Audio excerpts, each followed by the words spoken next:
सोचिए, एक अंधेरी रात, सन्नाटा और ज़मीन में गहरा खड्डा जिसमें आग भड़क रही है।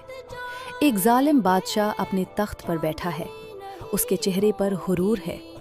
उसके इर्द गिर्द सिपाही खड़े हैं। उसका जुर्म क्या था? वो लोगों से कहता था, मुझे खुदा मनो। लेकिन कुछ लोग थे जिन्होंने कहा, नहीं, हमारा रब सिर्फ अल्लाह है।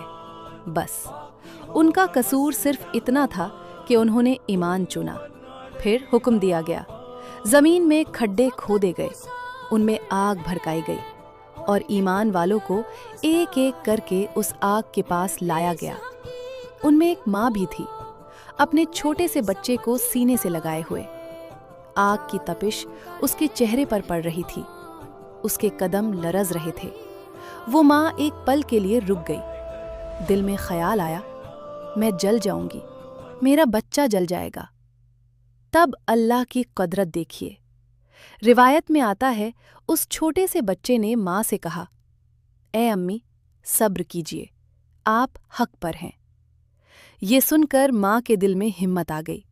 उसने अपने बच्चे को और जोर से गले लगाया और आग में कदम रख दिया।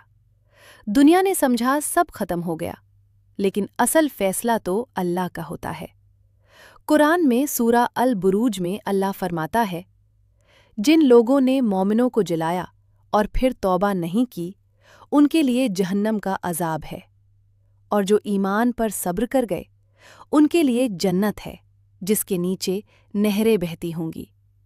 सोचिए, जमीन पर आग थी, लेकिन आखिरत में उनके लिए हमेशा की रहमत थी।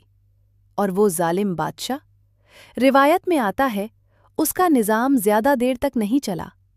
अल्लाह ने उसकी कुव्वत को ख़त्म कर दिया। उसका नाम तारीख में रुसवाई बन गया। आज दुनिया उस माँ का जिक्र इज्जत से करती है और उस जालिम का नाम नफ़रत से लिया जाता है। इस कहानी का असल एंड दुनिया में नहीं था, असल एंड आखिरत में था।